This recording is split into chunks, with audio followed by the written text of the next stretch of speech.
عزیز و محبوب دارید.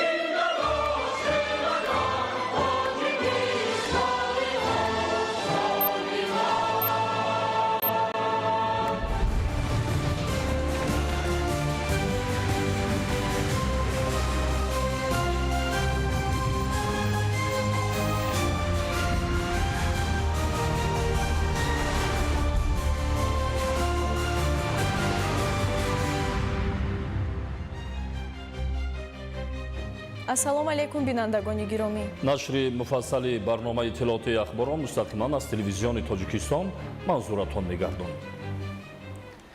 имрӯз таҳти раёсати президенти ҷумҳурии тоҷикистон раиси ҳукумати кишвар пешвои миллат муҳтарам эмомалӣ раҳмон маҷлиси ҳукумати ҷумҳурии тоҷикистон баргузор гардид. 28 июл таҳти раёсати президенти ҷумҳурии тоҷикистон раиси ҳукумати кишвар пешвои миллат муҳтарам эмомалӣ раҳмон маҷлиси ҳукумати ҷумҳурии тоҷикистон баргузор гардид. дар маҷлис нахуст натиҷаҳои рушди иҷтимоиву иқтисодии ҷумҳурии тоҷикистон дар нимсолаи якуми соли 2026 ва вазифаҳо барои нимсолаи дуюм баррасӣ гардид.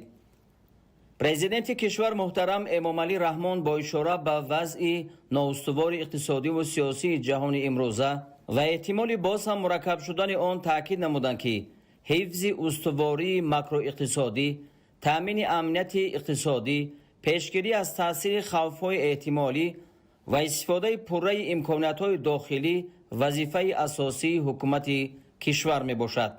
зарур шумурда шуд ки сатҳи худтаъминкунӣ баланд бардошта шуда вобастагӣ аз молу маҳсулоти воридотӣ тадриҷан коҳиш дода шавад. инчунин бо истифодаи самараноки захираҳои зеҳниву табиӣ рушди истеҳсолоти дохилӣ таъмин карда шавад.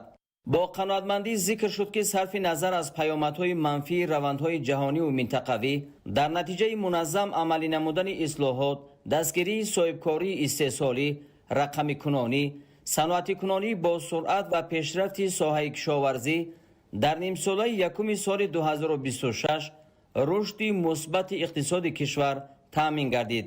роҳбари давлат муҳтарам эмомалӣ раҳмон таъкид доштанд ки дар моҳҳои январ-июни соли 2026 суръати рушди иқтисодии кишвар дар сатҳи 8.2% таъмин гардида ҳаҷми маҷмӯи маҳсулоти дохилӣ ба 81.7 миллиард сомонӣ баробар шуд. таъкид гардид ки рушди иқтисоди миллӣ аз ҳисоби афзоиши ҳаҷми истеҳсоли маҳсулоти саноатӣ 14.1%, кишоварзӣ 7.2%, маблағгузорӣ ба сармояи асосӣ 18.4%, боркашонӣ 14.7%, гардиши савдо 26.1%, мусофиркашонӣ 8% ва хизматрасонии музнок 10.6% таъмин шуд. сарвари давлат муҳтарам эмомалӣ раҳмон иброз доштанд ки сатҳи таваррум дар ин давра 2.4%-ро ташкил дод. президенти кишвар муҳтарам эмомалӣ раҳмон зикр намуданд ки нақшаи даромади бюджети давлатӣ дар моҳҳои январ-июни соли 2026 дар сатҳи 114.3% иҷро шуда ба бюджет 36.4 миллиард сомонӣ ворид гардид. доир ба натиҷаҳои рушди иҷтимоиву иқтисодии ҷумҳурии тоҷикистон дар нимсолаи якуми соли 2026 ва вазифаҳо барои нимсолаи дуюм ҳамчунин роҳбарони сохторҳои дахлдор ҳисобот доданд. пешвои миллат муҳтарам эмомалӣ раҳмон ба мақомоти иҷроияи ҳокимияти давлатии вилоятҳо ва шаҳру ноҳияҳо, роҳбарони вазорату идораҳои марбута супориш доданд ки ҷиҳати таъмини рушди босуботи иқтисоди миллӣ ва дар сатҳи на камтар аз 8% дар соли 2026 афзоиш додани суръати рушди воқеии маҷмӯи маҳсулоти дохилӣ, пешниҳодҳои мушаххаси худро оид ба дарёфти манбаъҳои иловагии рушд, бахусус дар соҳаҳои воқеии иқтисодиёт ба монанди саноат, энергетика ва кишоварзӣ ба ҳукумати ҷумҳурии тоҷикистон то охири моҳи августи соли равон манзур намоянд. ба идораҳои дахлдор супориш дода шуд ки ҷиҳати ҳар чӣ зудтар ва пурра ба анҷом расондани рақамикунонии соҳаҳои иқтисоди миллӣ ва ба кор даровардани гардиши электронии байниидоравии ҳуҷҷатҳо роҳу воситаҳои самарабахшро дарёфт ва амалӣ созанд. сарвари давлат муҳтарам эмомалӣ раҳмон вазъи таъмини устувори бозори дохилӣ бо маводи сухтро таҳлил карда با مقصدی در سطح معتدل نگاه داشتن نرخ آن و بهره هرچی زودتر به راه ماندن واردات محصولات نفتی و گاز مایع، مسئولین ساختارهای مربوطه کشور را وظیفه‌دار نمودند که تدبیرهای عملی اندیشند. با بانک ملی توصیه داده شد که جهت تقویت حساب برابرکنی‌های غیر نقدی، رشد انفراساختار رقمی بانکی، فراهم آوردن شرایط مساعد برای استفاده واسطه‌های الکترونی پرداخت در تمام منطقه‌های کشور، مخصوصاً در ناحیه‌های دوردست، چاره‌های قطعی اندیشد. در ادامه مجلس دورنمای نشانده‌های اساسی ماکرواقتصادی جمهوری تاجیکستان برای سال‌های 2027-2029 بررسی گردید. تاکید شد که دورنما جهت تأمین اجرای مقررات استراتژی ملی رشد جمهوری تاجیکستان برای دوره تا سال 2030 برنامه‌های قبول گردیده دولتی و صاحبی و منطقوی رشد اجتماعی و اقتصادی شهر و ناحیه‌ها تهیه گردیده است.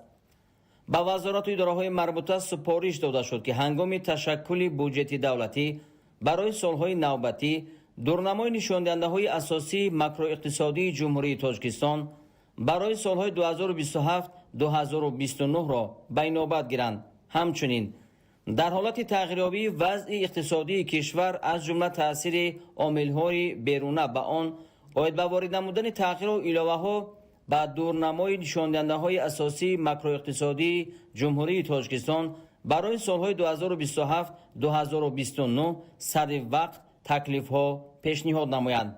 در مجلس حکومت جمهوری تاجیکستان همچنین برنامه رشد راهنمای کسبی در جمهوری تاجیکستان برای سال‌های 2026-2030 و برنامه رشد اکادمی علم‌های کشاورزی تاجیکستان برای سال‌های 2026-2030 محاکمه و قبول کرده شد.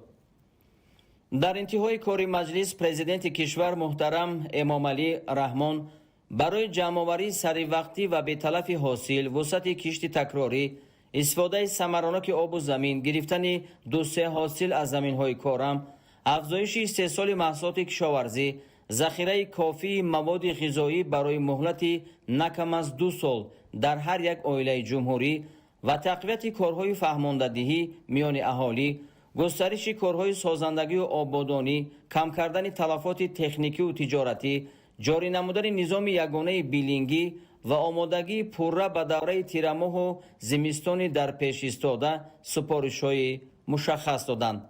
دستورهای دیگر به مسئولین دایر به آمادگی به سال نوی تحصیل، بهتر نمودن سطح و صفت خدمترسانی‌های ساحه‌های معارف و تندرستی و استقبال سزاوار جشن 35 سالگی استقلال دولتی داده شد. امروز در وزارت مدافع کشور با اشتراک راهبران ساختارهای قدرتی، مقامات اجرایی حاکمیت دولتی ولایت‌ها، شهر و ناحیه‌های جمهوری و دیگر ساختارهای داخلدار جلسه کاری دایر به آمادگی‌ها به جشن 35 سالگی استقلال دولتی برگزار گردید. بهر اجرای دستور و سپارش‌های پرزیدنت جمهوری تاجیکستان، پیشوای ملت، سرفرمانده عالی قواهای مسلح کشور گنرال ارتش محترم امامعلی رحمان جهت آمادگی‌ها به پرد حربی که به مناسبت تجلیل سزاوار از جشن 35 سالگی استقلالیت دولتی برگزار می‌شود، در وزارت مدافع تحت رئیسی کاتب شورای امنیت جمهوری تاجیکستان مجلس مشورتی برگزار شد. در این مجلس راهبریت وزارت مدافع جمهوری تاجیکستان، ساختارهای قدرتی، مقامات حفظ حقوق، فرماندهان نوهای قواهای مسلح، رئیسان ولایت و شهر و ناحیه‌های جمهوری به طور حضوری و فاصلوی اشتراک داشتند. تاکید رفت که پرد نوبتی حربی از سالهای قبلی با جزئیات‌های گوناگون و مهم خود فرق کننده می باشد. از این خاطر با نظرداشت تجربه کافی، مسئولیت شناسی راهبریت ساختارهای قدرتی، مقامات حفظ حقوق، ترتیبات جمعیتی، رئیسان ولایت‌ها، شهر و ناحیه‌ها و دیگر مسئولین وابسته گردیده این چاره‌بینی مهم سیاسی در سطح بلند برگزار کرده می شود.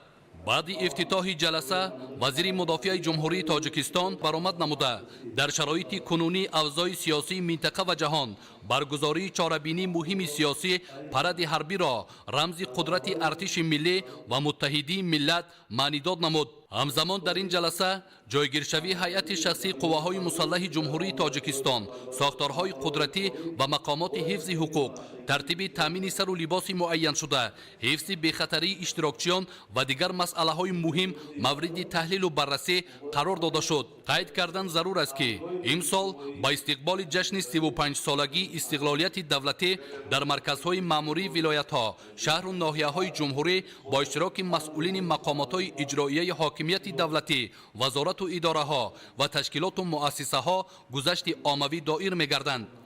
راهبریت ولایت‌ها و شهر و ناحیه‌های جمهوری با جانبداری از سیاست امروزه راهبریت دولت و حکومت کشور، حفظ دستاوردهای دوران صاحب استقلالی، امنیت و ثبات جامعه و تامین فضای ایدانه، آمادگی همه‌جانبه خود را به این چاره‌بینی مهم سیاسی با خوشنودی بیان داشتند. ادامه اخبار. با مقصد آبادانی محل، بهتر نمودن شرایط زندگی ساکنان و رشد ساحه‌های اجتماعی و اقتصادی، در ناحیه عبدالرحمن جامی تطبیق یک قطار لایحه‌های ساختمانی با مرام ادامه دارد. این اقدام‌ها در دایره آمادگی به جشن 35 سالگی استقلال دولتی عملی گردیده، سیمای ناحیه را باز هم آباد و زیبا می‌گردانند. ادامه موضوع در گزارش اسماعیل صاحب نظریان و موسی نور محمد. در دایره آمادگی به استقبال جشن 35 سالگی استقلال دولتی، تطبیق اعلان گردیدن سال 2026 همچون سالی وسعت دادن کارهای آبادانی و سازندگی و تقویت و تحکیم خودشناسی و خودآگاهی ملی، اقدام ولایتی 300 روزی سازندگی و بنیادکاری و مسئولیت برای آینده درخشان وطن و تشبث حزبی 365 روزی آبادانی، سازندگی و بنیادکاری با تشبث کمیته اجرایی حزب خلقی دموکراتی تاجیکستان در ناحیه عبدالرحمن جامی و هماهنگی مقامات اجرایی حاکمیت دولتی، کارهای سازندگی در همه جماعت شهرک و دهات وسعت تازه کسب نموده است. همه این تشبث‌ها برای بهتر نمودن سطح زندگی مردم و آباد و زیبا نمودن هر یک گوشه وطن عزیزمان روانه شده است. ما جوانان دوران استقلال شکرگزاری از آن میکنیم که تحت راهبری خردمندانه اساسگذار صلح و وحدت ملی، پیشوای ملت، رئیس معظم حزب خلقی دموکراتی تاجیکستان محترم امامعلی رحمان در فضای آرام و آسایشته وحدت ملی و صلح و ثبات زندگانی میکنیم. در دایره این تشبث‌ها تا امروز انشاءات زیاد اجتماعی و خدمترسانی بنیاد و مورد استفاده قرار گرفتند. از جمله 10 صنفخانه علاوگی و 2 مرکز انکشاف بروقتی کودکان و نورسان در نزد مؤسسه‌های تحصیلات میانه عمومی ساخته شده.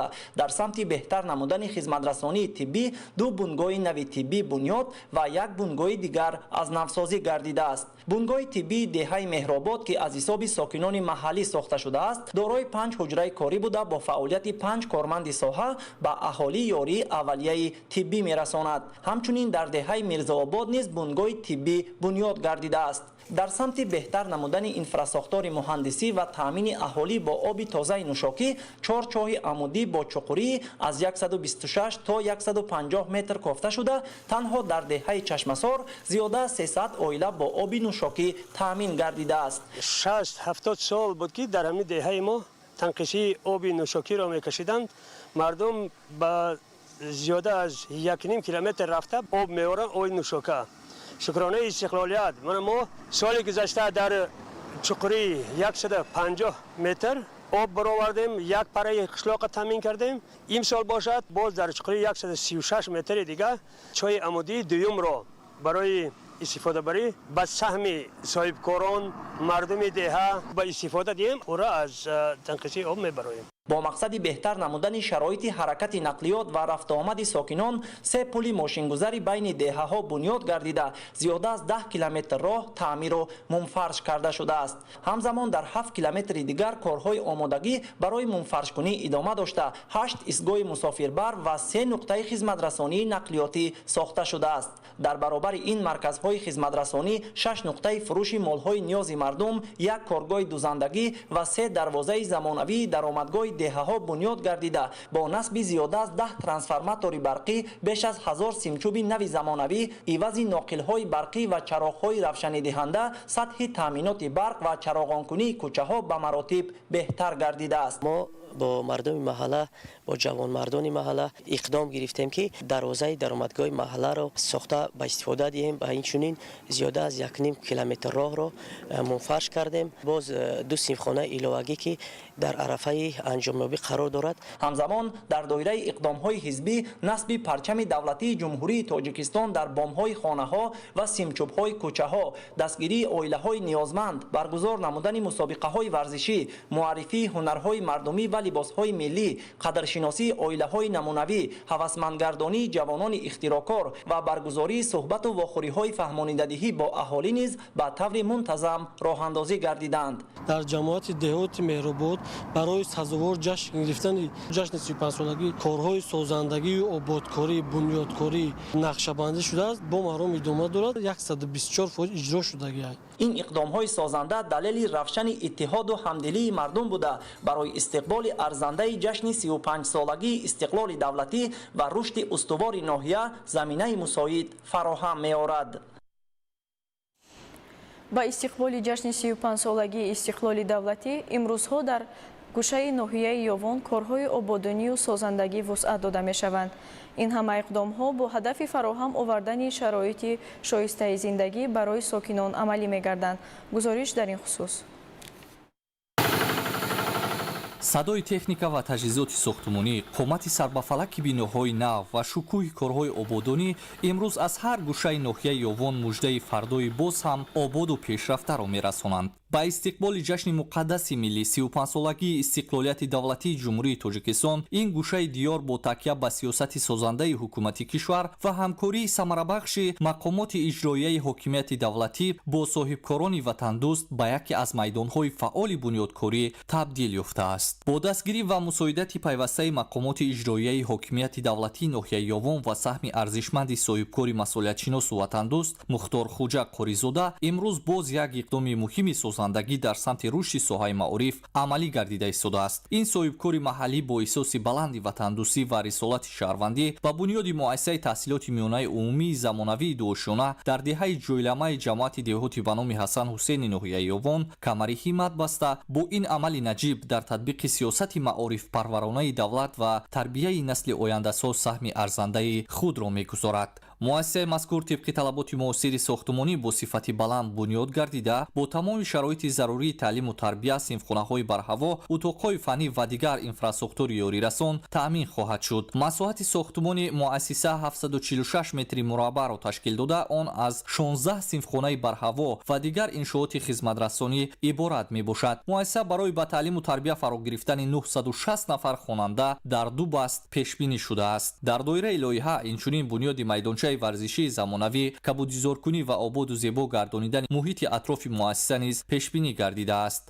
мо соҳибкорон шукри истиқлолият, шукри тинҷу оромӣ мекунем ки дар як ватани тинҷу ором кору фаъолияти худро иқдом мебахшем. миннатдоргии худамонро бевосита ба ҷаноби олӣ муҳтарам Эмомалӣ Раҳмон мерасонем ки ҳамзамон барои соҳибкорон пайваста дастгириҳои зиёд, таваҷҷӯҳи зиёд мекунанд ва мо ҳам дар баробари худ ҳамеша сай ва кӯшиш мекунем ки барои ободии ватану диёр чӣ қадар фаҳмишу қудрате ки дошта бошем сарф кунем ва мо дар асоси ташаббусҳои маорифпарваронаи пешвои миллат муҳтарам Эмомалӣ Раҳмон ки баҳри маориф пайваста кӯшишҳои зиёд мекунанд, мо ҳам аз худ иқдом гирифтем ки як мактаби замонавӣ сохта ба истифода диҳем.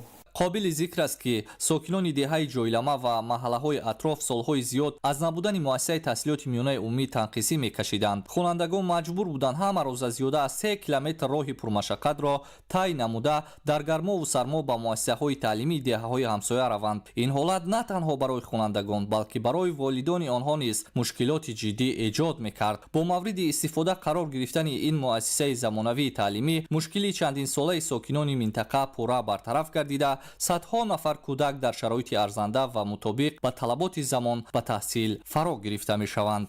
айни замон корҳои сохтмонии муассиса бо ҷалби зиёда аз 20 нафар сохтмончиёни соҳибтаҷриба бо суръати баланд идома дошта қисми зиёди корҳои асосии сохтмон бо сифати баланд ба анҷом расидааст. Бо талошу заҳмати шабонарӯзии сохтмончиён ва риояи пурраи талаботи меъёрҳои муҳандисиву сохтмонии корҳои боқимонда низ дар муҳлатҳои кӯтоҳтарин ба анҷом расонида шуда муассисаи мазкур мавриди истифода қарор хоҳад гирифт. ин гуна ташаббусҳои созанда далели возеҳи он мебошанд ки ҳамбастагии давлат, ҷомеа ва соҳибкорони ватандӯст метавонад дар роҳи рушди устувори кишвар ва бунёди тоҷикистони боз ҳам ободу пешрафта натиҷаҳои назаррас ба бор оварад.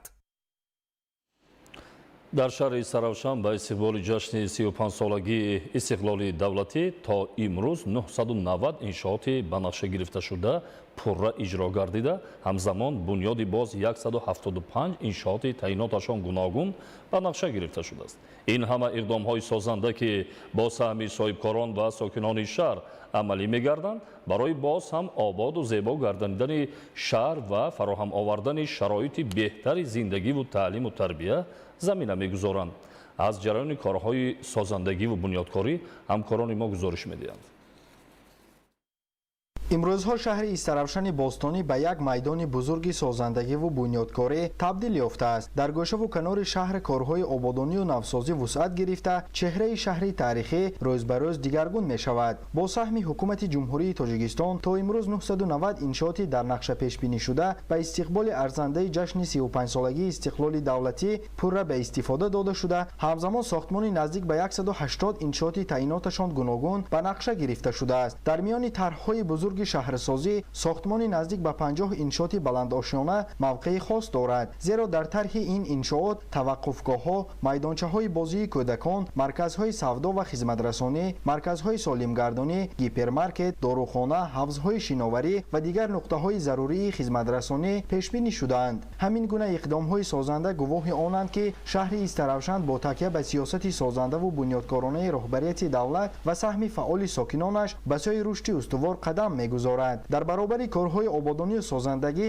дар шаҳри Истаравшан ба рушди соҳаи маориф ва фароҳам овардани шароити муносиб барои таълиму тарбияи насли наврас таваҷҷӯҳи хоса зоҳир мегардад. айни замон дар гӯшаву канори шаҳр сохтмони 30 иншооти гуногун таъиноти соҳаи маориф аз ҷумла муассисаҳои нави таълимӣ, кӯдакистонҳо, иншооти варзишӣ ва ошхонаҳо бо маром идома дорад. аз ҷумла дар деҳаи саримазори ҷамоати деҳоти Гули Сурх низ корҳои созандагӣ бо маром идома доранд. дар мавзеи мазкур бунёди бинои нави муассисаи таълимӣ ҷараён дошта, қомат афрохтани ин иншооти муҳим ба симои деҳа ҳусни тоза зам мекунад. муассисаи нави таълимӣ тибқи нақшаи генералӣ аз 3 ошона иборат буда, барои ба таҳсил фаро гирифтани 1400 нафар хонанда дар ду баст пешбинӣ шудааст. дар деҳаи кружкати ҷамоати деҳоти Гули Сурх бошад, сокинон бо истифода аз фурсати муносиб ба ободии муассисаи таълимӣ камари ҳиммат бастанд. муассисаи таҳсилоти миёнаи умумии рақами 45 ки 35 сол пеш ба истифода дода шудааст, имрӯз ба таври куллӣ таъмир карда мешавад. ин иқдоми созанда бо ташаббуси сокинони деҳа роҳандозӣ гардида, аҳолӣ дар раванди таъмиру ободонии муассиса фаъолона иштирок доранд. барои дар сатҳи баланд ба анҷом расонидани корҳои таъмирӣ масъулон тамоми масолиҳи зарурии сохтмониро дастрас намуданд. корҳои таъмиру навсозӣ бошад, аз ҷониби худи мутахассисони маҳаллӣ анҷом дода мешаванд.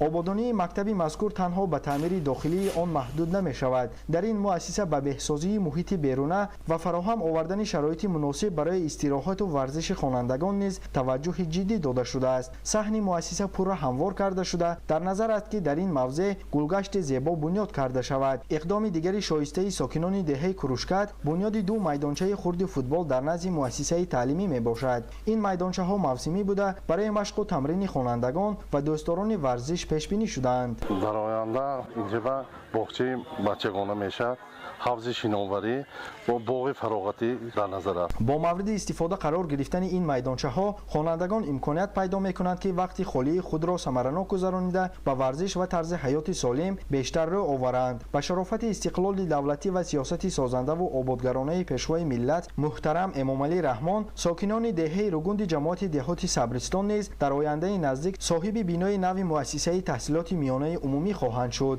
тибқи нақшаи тарҳрезишуда бинои нави муассисаи مؤسسه دارای 26 صنفخانه، کابینет‌های فنی، آشخانه، کتابخانه و اتاق‌های کاری آموزگاران خواهد بود. با مورد استفاده قرار گرفتن انشاءات برای 1200 نفر خواننده در دو بست جای نشست مهیا گردیده، شرایط تعلیم و تربیت در دهه به مراتب بهتر خواهد شد. مؤسسه تحصیلات میانه عمومی رقم 10 دهه باباتغای شهری استرافشن نیز در آستانه روز دانش و 35 سالگی استقلال دولتی با نتیجه‌های نظررس پیشواز گرفتن جشن‌ها را هدف قرار داده است. عین زمان در حدود مؤسسه ساختمان 3 صنفخانه علاوگی با 180 جای نشست و یک میدانچه خرد فوتبال ادامه دارد. با یاردم صاحبکاران وطندوست و ملت پرور دیارمون یک چند صاحبکار آمده یاردم کرده. همین در این مؤسسه یک میدانچه ورزشی برای بچه‌ها آماده گرداندیم.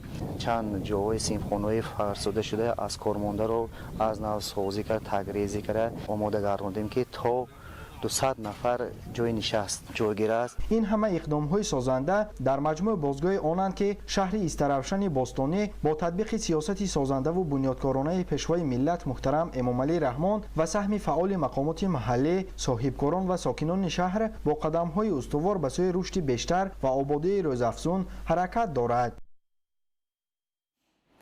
در دوره آمادگی به جشن 35 سالگی استقلال دولتی در ناحیه اسپیتامین 773 انشاءات گوناگون بنیاد و نوسازی گردید و اجرای نقشه کارهای آبادانی و سازندگی 121.7% را تشکیل می‌دهد. در مرحله نوبتی با سهم صاحبکاران و اهالی ناحیه در نزد 7 مؤسسه تعلیمی بنیاد بیناهای علاوگی ادامه دارد. از روند سازندگی‌ها عبدالوهاب عبدالستار گزارش می‌دهند. در ناحیه اسپیتامین با مقصد بهتر نمودن روند تعلیم و تربیت به بنیاد مؤسسه‌های تعلیمی و کودکستان‌های زمانوی توجه بیشتر است و برای از بین بردن نارسایی جای نشست در نزد مکتب‌ها بناهای علاوگی نیز ساخته به استفاده داده می‌شوند. امروزها در ناحیه بنیاد 10 انشاءات ساحه معارف از جمله در نزد 7 مؤسسه تعلیمی ساختمان بناهای علاوگی با مرام ادامه دارد.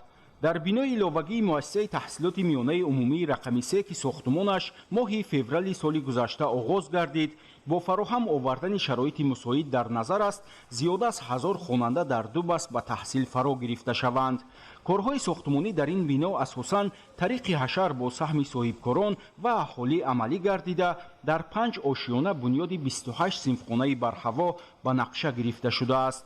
در 3 بینای تعلیمی موجوده باشد حالا تدبیرهای آمادگی به سال نو خوانش خاصه تعمیر جاری و مجهزسازی صنفخانه و کابینet‌های فنی به انجام رسیده تنها نصب و جابجاگذاری عیانیت و واسطه‌های تکنیکی باقی مانده است. امسال با سهم والدین خوانندگان تالار مجلس و کتابخانه هم تعمیر کرده شد. در اساس نقشه برای خریداری نمودن 5 عدد کامپیوترهای زمانوی در سال 26 پیش بینی گردیده بود و این عمل به 100% تامین گردید. برای کابینت متماتیک هم تجهیزات‌های درسی دسترس گردیدند. ساختمان بینای علاوگی امروز مرحله تخانه یکم آشیانه به آخر رسید و برای خشتنی آشیانه دوم پدر و مادران استادهای مؤسسه کمر همت بسته ایستادند. در مؤسسه تحصیلات میانه عمومی رقم 1 باشد در برابر تعمیر نمای بیرونه و داخلی بینای تعلیمی 56 تریزه نوی پلاستیکی خریداری و نصب کرده شد. همزمان امسال با دستگیری شریکان رشد کابینet‌های خیمیا، بیولوژیا و فیزیکا با میز و کرسی‌های نو و لوازمات ضروری تامین گردیده جهت آمادگی همه‌جانبه به سال نو خوانش حجم کمی کارها باقی مانده است. این بارگاه علم و معرفت برای تحصیل قریب 1000 خواننده در یک بست پیش بینی شده از یک بینای تعلیمی عبارت می باشد. 4 آشیانه، 24 صنفخانه، تالار ورزشی پر صفتناک از تعمیر برآورده شد و مؤسسه پر به سال تحصیلی نو آماده می باشد. 10 کابینet‌های فنی پر مجهز گردانیده شده است. در مؤسسه‌های تحصیلات میانه عمومی رقم 4، 22 و 27 نیز تعمیر جاری نمای بیرونی بنا دالان و صنفخانه‌های تعلیمی پره به آخر رسیده از جانب شخصان مسئول کارهای مربوط به نصب و جابجاگذاری عیانیت و لوازمات ضروری با سطح و صفت بلند اجرا کرده می شود. در مجموع در ناحیه اسپیتامین 38 مؤسسه تعلیمی موجود بوده اجرای چنین کارها امکان می‌دهد که خوانندگان در سال خوانش 2026-2027 در صنفخانه‌های زیبای و برهوا و مجهز таҳсилро оғоз намоянд. идомаи ахбор. бори каҷ ба манзил намерасад. фаъолияти назарраси ҳомиёни ватан бар он мусоидат кард ки фаъолияти гурӯҳи нашаҷалоб пешгирӣ карда шуда маводи зиёди нашаовар мусодира гардад. гузориши навбатӣ идомабахши ҳамин мавзӯст.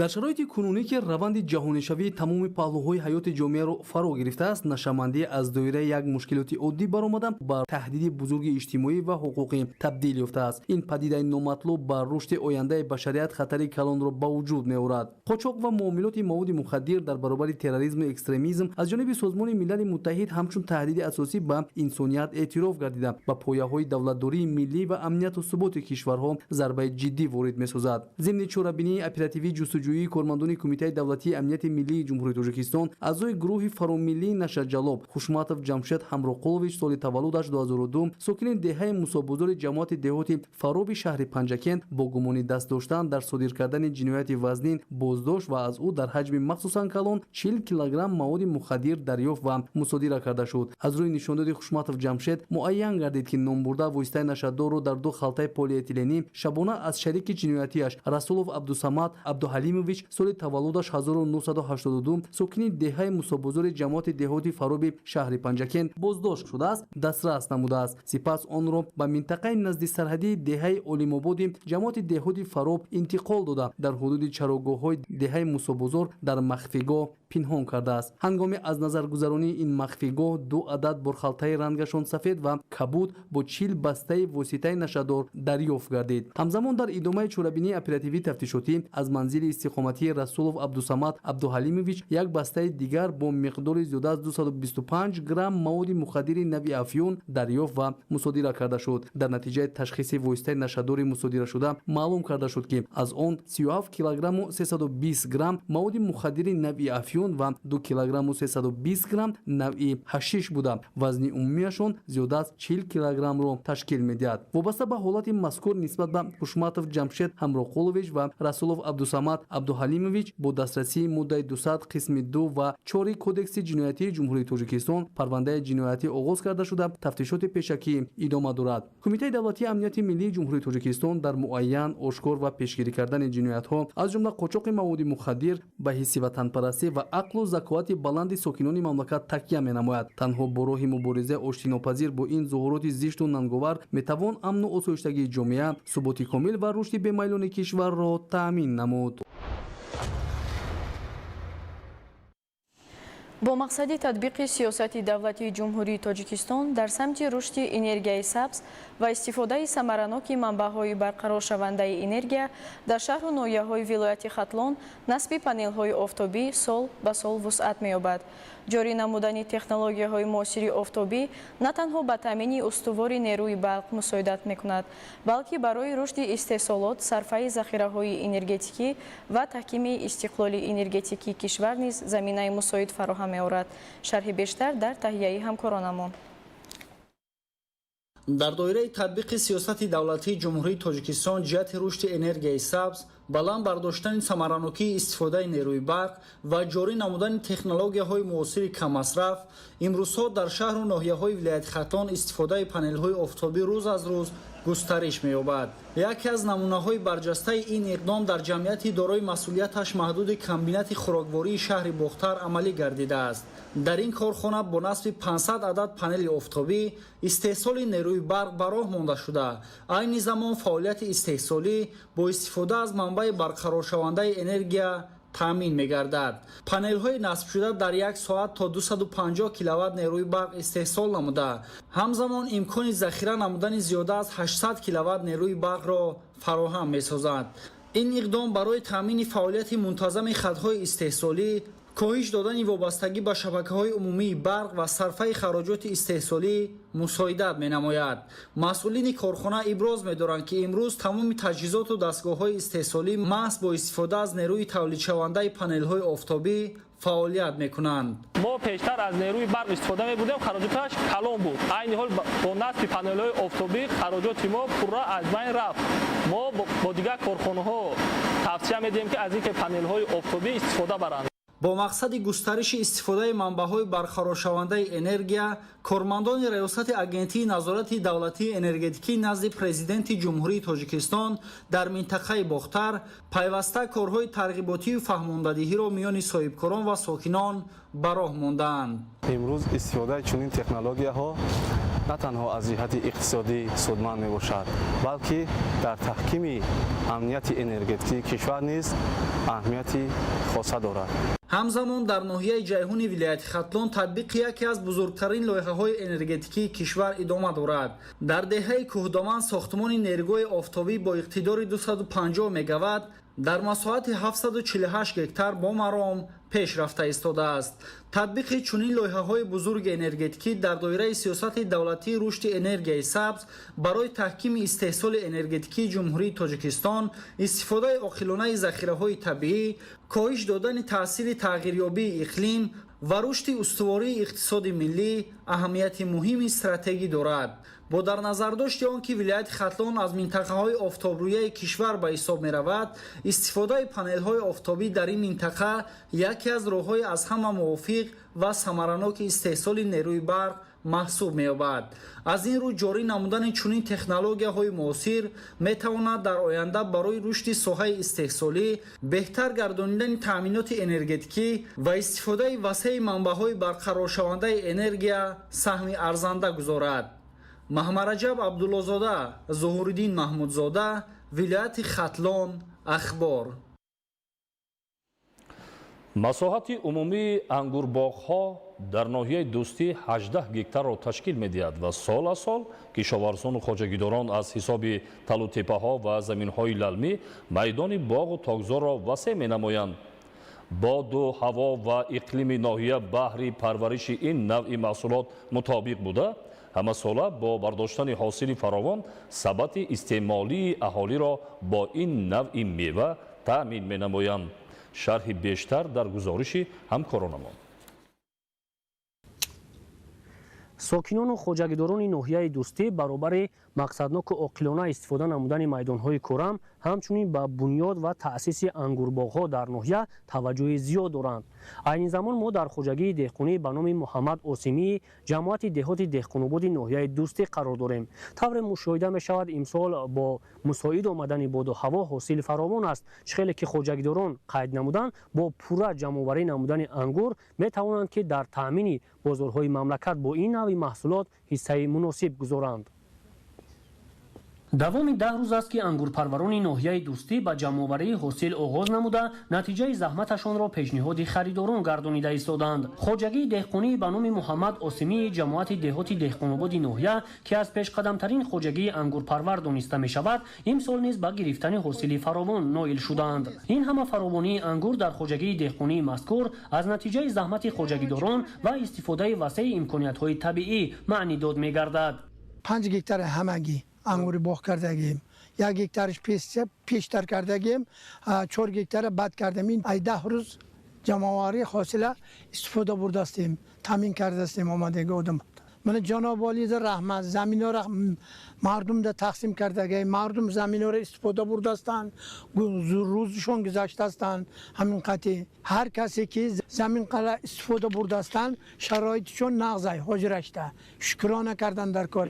якмаш ина сабабаш чин инҷа иқа боғ кардан, сабабаш тинҷиай.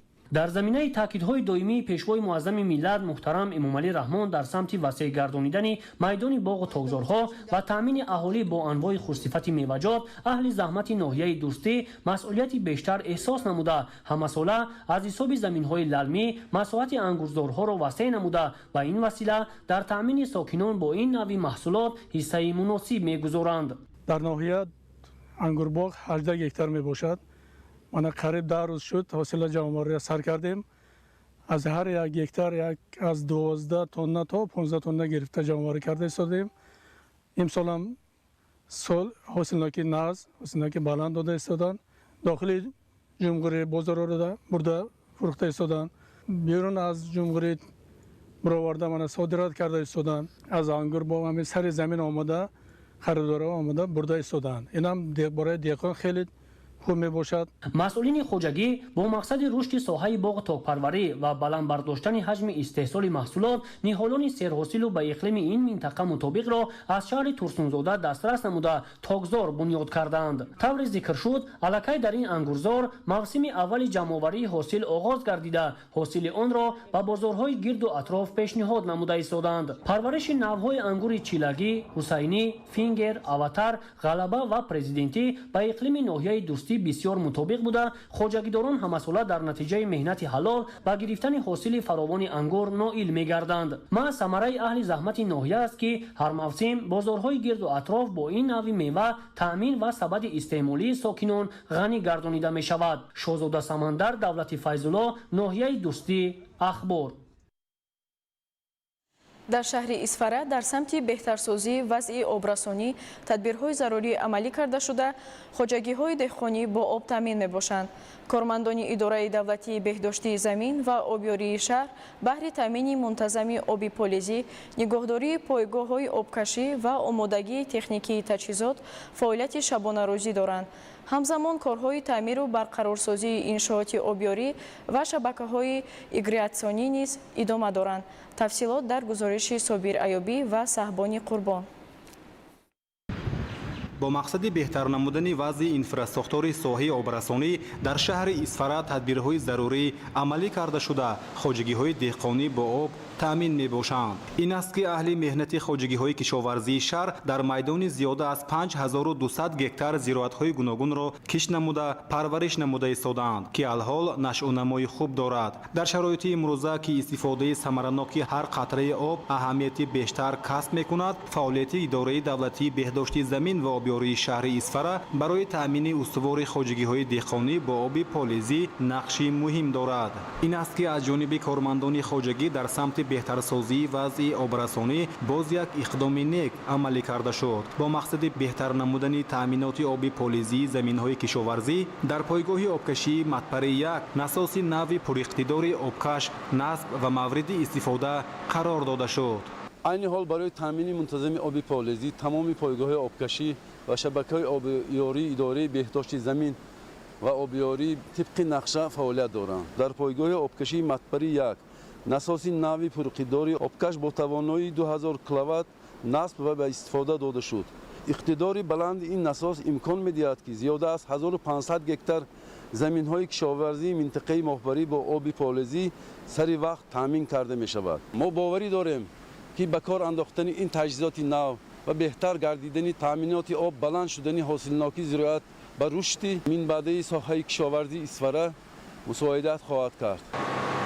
با عقیده متخصصان نساس نوی پراقتدار امکانیت می‌دهد که آب به بلندی 100 متر کشیده شده وضع تامینات بیش از 1500 گکتار زمین‌های کشاورزی با آب بهتر و برای شادابسازی دیگر زمین‌های منطقه امکان فراهم آورده شود. این تدبیر مخصوصاً در ایام گرمی تابستان و موسم نشأ و نمای زراعت‌ها اهمیت کلان داشته به بلند برداشتن حاصلناکی زراعت‌های کشاورزی مساعدت می‌نماید. تدبیرهای عملی شونده دلیل توجهی پیوسته دولت به رشد ساحه کشاورزی بوده برای استفاده ثمرناک ذخیره‌های آب و تأمین امنیت آذوقه‌واری کشور سهمی ارزنده می‌گذارند. باید تذکر داد که الحال توسط 11 پایگاه‌های آبکشی زیاده از 6000 گکتار زمین‌های کشاورزی شهر آبیاری کرده می‌شوند. مورد به ذکر است که اهل زحمت خوجگی‌های کشاورزی اسفره جهت اجرای دستور و سپارش‌های اساسگذار صلح و وحدت ملی پیشوای ملت پرزیدنت جمهوری تاجیکستان محترم امامعلی رحمان اوید به استفاده عاقلانه و ثمرناک زمین گرفتن حاصل بلند تامین امنیت آذوقه‌واری مملکت با دلگرمی در زمین کار کرده ایستادند.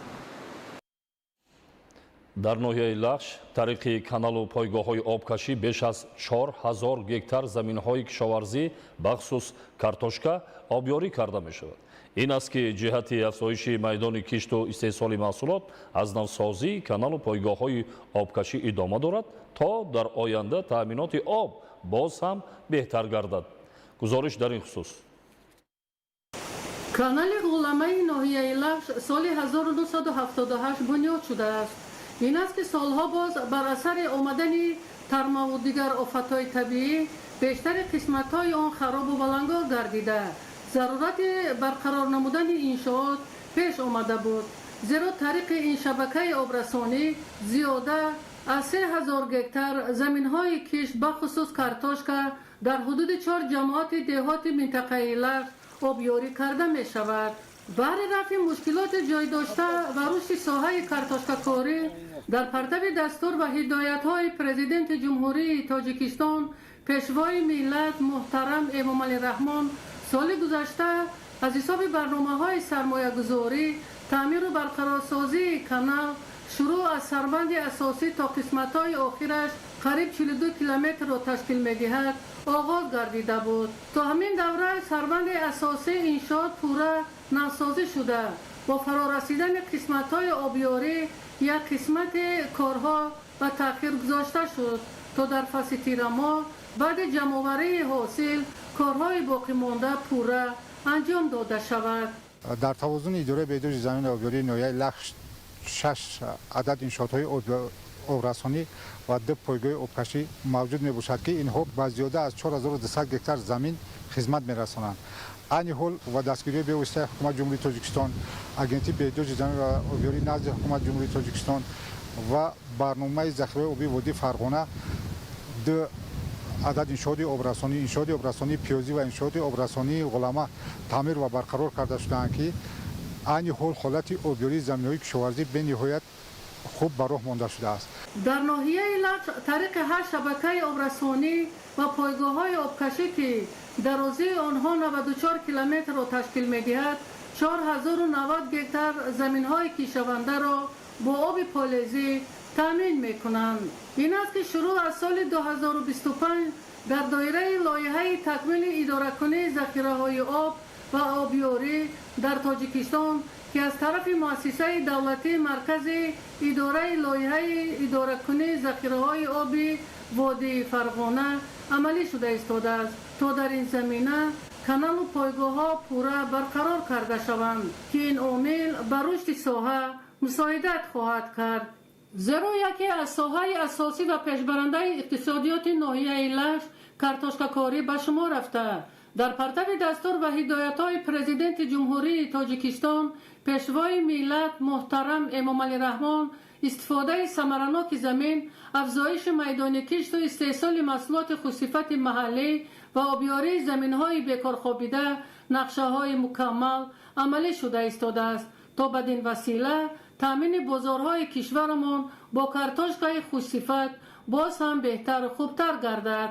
از جمله سال جاری بهره افزایش استحصال محصولات در همه شکل‌های خواجگی‌داری در مساحت زیاده از 6000 گکتار کارتوشکا کشت شده است که این عامل می‌تواند در پیشرفت اقتصادی و استحصال محصولات خوش‌صفت نان دوم نقشی ارزنده گذارد. همین طریق اجرا شدن برنامه‌های برقرارسازی کانال و پایگاه‌های آبکشی ناحیه لخش در عمل شدن دستور و سفارش‌های رهبریت دولت جهت افزایش میدان کشت و استحصال کارتوشکا می‌تواند در تامین امنیت آذوقه‌واری مساعدت نماید. ایدیگولی محمود، دادرجان میرزازاده برای برنامه اخبار از ناحیه لخش. در زمینه توجه و دستگیری‌های همیشگی حکومت کشور به رشد ساحه تندرستی با چند مرکز نظارت دولتی سانیتاری و اپیدمیولوژی واسطه‌های نقلیاتی سبکرو سپرده شد. این اقدام در دایره تطبیق لایحه سالمی یگانه عملی شده، هدف بهبودی سطح خدمت‌رسانی است. مؤسسه دولتی رشد صاحبکاری در ساحه کشاورزی با 22 مرکز نظارت دولتی سانیتاری و اپیدمیولوژی وزارت تندرستی و حفظ اجتماعی اهالی جمهوری تاجیکستان نقلیات مخصوص سبکرو تقدیم نمود. این اقدام در ادامه توجه حکومت جمهوری تاجیکستان بر رشد و حفظ سلامتی اهالی در دایره تطبیق لایحه سالمی یگانه عملی گردید.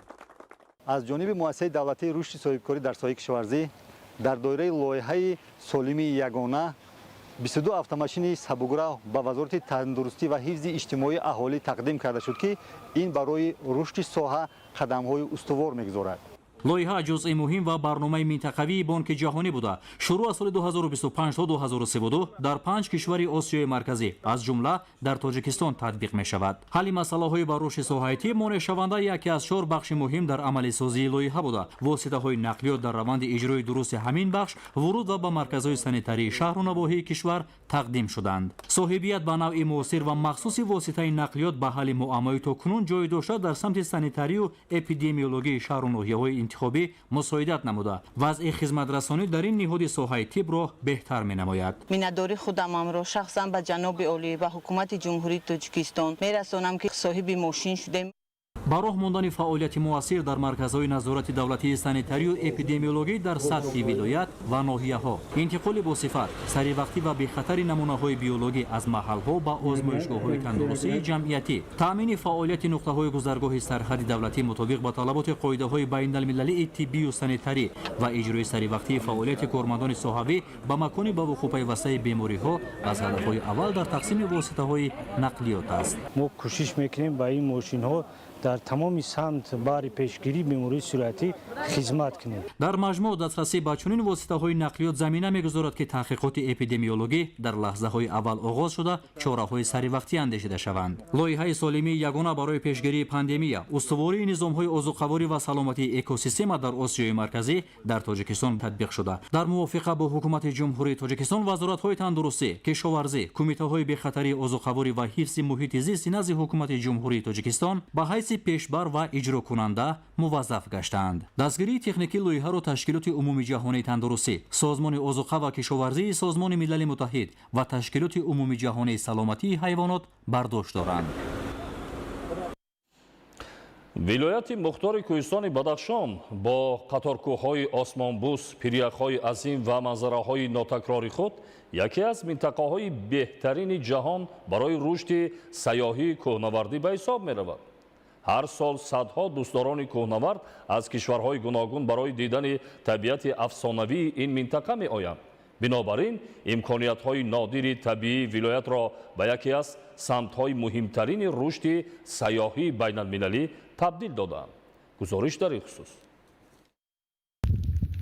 кӯҳнавардӣ танҳо як нави варзиш нест, балки василаи муаррифии Тоҷикистон дар арсаи байналмилалӣ низ мебошад. қуллаҳои Исмоили Сомунӣ, Озодӣ, Пиряхи Тоҷикистон ва дигар мавзеъҳои машҳури Помир ҳамасола таваҷҷӯҳи кӯҳнавардони касбӣ ва дӯстдорони сайёҳати экстремалиро ҷалб менамоянд. ин раванд ба рушди иқтисоди маҳаллӣ мусоидат карда, барои сокинон ҷойҳои нави корӣ фароҳам меорад. бо афзоиши шумораи сайёҳон масъалаи таъмини амният аҳамияти аввалиндараҷа пайдо кардааст. дар ин замина дар вилояти мухтори Кӯҳистони Бадахшон давоми 2 соли охир ширкати сайёҳии Помир кӯҳнавардӣ фаъолият намуда барои таъмини бехатарии сайёҳон, амроҳӣ дар масирҳои кӯҳӣ, омодасозии хатсайрҳо ва расондани кӯмак дар ҳолатҳои зарурӣ хизмат мерасонад. ҳузури роҳбаладони соҳибтаҷриба ва риояи қоидаҳои байналмилалии амният эътимоди сайёҳони хориҷиро бештар намуда барои рушди устувори соҳа замина мегузорад. Помир кӯҳнавардӣ ширкати навтаъсис соли дуюм аст ки мо бо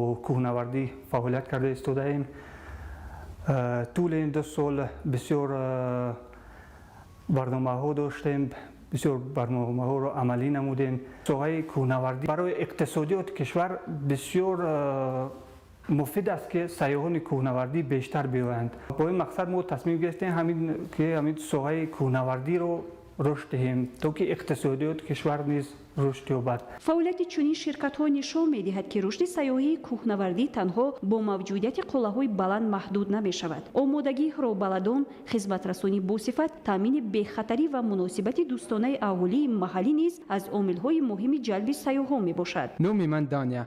من از آلمان هستم. من از آلمان به تاجیکستان برای کوهنوردی آمدم. 2 روز می شود که به شهر خوروغ رسیدم و از زیبایی طبیعت پامیر تصورات خیلی خوب گرفتم. شنیده بودم که کوههای بدخشان از بهترین موضعها برای کوهنوردی در جهان به شمار می روند و اکنون می خواهم آن را از نزدیک تجربه کنم. ما با راهبردان محلی و رعایت تمام قاعده‌های بی‌خطری به سفر آمادگی می بینیم. امیدوارم که سفر برای من خاطرمان خواهد بود و بازم به تاجیکستان برمیگردم. به نظر من بدخشان برای دوستداران کوهنوردی مکان واقعا نوتکرار است. متخصصان صحت تاکید میکنند که رشد سیاحی کوهنوردی میتواند به بهتر شدن اینفراستراکچور منطقه مساعدت نماید. بنیاد مهمانخانه‌ها، مرکز марказҳои хизматрасонӣ, беҳтар шудани роҳҳо ва рушди ҳунарҳои мардумӣ аз ҷумлаи самараҳои ин соҳа ба ҳисоб мераванд. дар баробари ин сайёҳон бо фарҳанг, анъана ва меҳмоннавозии мардуми Бадахшон аз наздик шинос мешаванд, ки ин барои муаррифии Тоҷикистон дар ҷаҳон аҳамияти калон дорад. Моҳираи Тоҳир, Муборакшои Рустам, вилояти мухтори Кӯҳистони Бадахшон, Ахбор. дар доираи сиёсати давлатии ҷумҳурии Тоҷикистон оид ба дастгирии ҷавонони соҳиби истеъдод ва баланд бардоштани сатҳи донишандӯзии онҳо дар шаҳри Душанбе озмуни ҷумҳуриявии аттестати аълои универсалӣ бо медали тилло ва нуқра, аттестати аълои равияҳои ҷамъияти гуманитарӣ ва табиии риёзӣ бо медали тилло ва нуқра оғоз гардид. гузориши Манучер Маҳкамзода. дар шаҳри Душанбе озмуни ҷумҳуриявии аттестати аълои универсалӣ бо медали тилло ва нуқра, аттестати аълои равияҳои ҷамъиятии гуманитарӣ ва табиии риёзӣ бо медали тилло ва нуқра оғоз гардид. дар он довталабон барои соҳиб шудан ба аттестати аъло байни ҳам рақобат мекунанд. зимни маросими ифтитоҳи озмун масъулини вазорати маориф ва илми ҷумҳурии Тоҷикистон аҳамияти баргузории чунин озмунро дар ҳавасманд намудани хонандагон ба омӯзиши амиқи фанҳо ва аз худ кардани донишҳои муосир таъкид намуданд. зикр гардид ки маҳз ба шарофати таваҷҷӯҳ ва дастгирии ҳамешагии президенти ҷумҳурии Тоҷикистон пешвои миллат муҳтарам Эмомалӣ Раҳмон имрӯз ҷавонони кишвар дар шароити мусоид таҳсил намуда барои такмили донишу маърифат, ташаккули ҷаҳонбинӣ ва саҳмгузорӣ дар рушди иҷтимоиву иқтисодии мамлакат омода мегарданд. дар озмун хонандагони муассисаҳои таҳсилоти миёнаи умумии тамоми манотиқи ҷумҳурӣ иштирок намуда вобаста ба равияи интихобкардаи худ аз фанҳои дахлдор кори хаттӣ, иншо ва санҷиши тестӣ месупоранд. ғолибоне ки сазовори аттестати аълои универсалӣ мегарданд метавонанд бо истифода аз тавсияномаи вазорати маориф ва илми ҷумҳурии Тоҷикистон ба ихтисоси дилхоҳи муассисаҳои таҳсилоти олии касбии кишвар дохил шаванд. ғолибони аттестати аълои равиявӣ низ дар сурати мутобиқ будани равия ва ихтисос метавонанд тавассути суҳбат ба муассисаҳои таҳсилоти олии касбӣ дохил гарданд. бояд таъкид намуд ки баргузории чунин озмунҳо на танҳо сатҳи дониши хонандагонро муайян мекунад, балки воситаи муҳими ҳавасмандсозии онҳо ба омӯзиши минбаъда, рушди қобилиятҳои зеҳнӣ ва расидан ба дастовардҳои баланди илмӣ низ ба ҳисоб меравад. дар саҳифаи навбатӣ ҳамкоронамон шуморо бо хабарҳо аз хориҷи кишвар ошно месозанд. таваҷҷӯҳ намоед. сӯхтори ҷангал дар вилояти Авилаи Испания бузургтарин дар таърихи мушоҳидаҳои кишвар эътироф шудааст. дар ин бора вазорати гузариши экологии Испания хабар медиҳад. тибқи маълумоти вазорат, майдони сӯхтор ба 50 000 гектар расидааст. дар умум 90 000 нафар аз минтақаҳои хавфнок ба ҷойҳои амн кӯчонида шуданд. мақомоти кишвар қайд карданд ки вазъ каме беҳтар шудааст, аммо дар минтақа оташзонҳои фаъол боқӣ мондаанд. полис як нафарро боздошт карда, як каси дигар дар парванда ҳамчун гумонбар қарор дорад. тибқи маълумоти пешакӣ сабаби сӯхтор метавонад разиши барқ аз техникаи вазнин бошад. сарвазири кишвар Педро Санчес миқёси офатро бо ҳарорати шадиди минтақа шарҳ дод. ба гуфтаи ӯ аз аввали сол дар Испания оташ тақрибан 150 000 гектарро хароб кард ва тақрибан 4 000 нафар аз гармӣ ҷон бохтанд. дар натиҷаи обхезиҳои харобиовар дар минтақаи Гансуи ҷумҳурии мардумии Чин 10 нафар ҳалок ва 23 каси дигар осеб диданд. наҷотдиҳандагон зиёда аз 200 нафарро аз минтақаҳои хатарнок берун оварданд. ҳоло дар ин ҷо амалиёти ҷустуҷӯӣ ва наҷотдиҳӣ идома дорад. ҳамзамон режими омодагии баланд аз сабаби таҳдиди обхезиҳо дар ноҳияҳои ҷанубии кишвар низ нигоҳ дошта мешавад. пештар дар соҳили музофоти Гуандун тӯфони Ноул фурӯ рехт. тибқи маълумоти обуҳавошиносон боронҳои шадид дар минтақа чанд рӯзи дигар идома хоҳанд ёфт. мақомот сокинонро даъват мекунанд ки бидуни зарурати зиёд хонаҳои худро тарк накунанд. дар қисми ҷанубу ғарбии Фаронса бар асари сӯхтори бешазор зиёда аз 250 000 нафар сокинон ба таври фаврӣ ба ҷойҳои бехавф кӯчонида шуданд.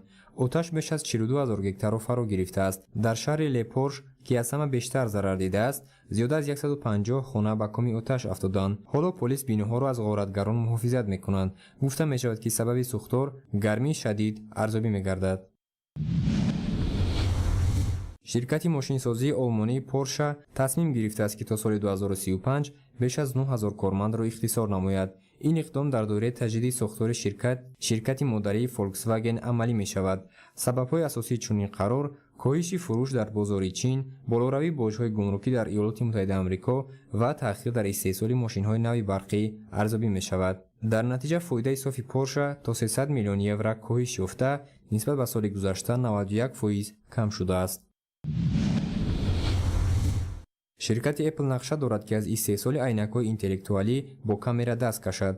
тавре Bloomberg хабар медиҳад, ширкат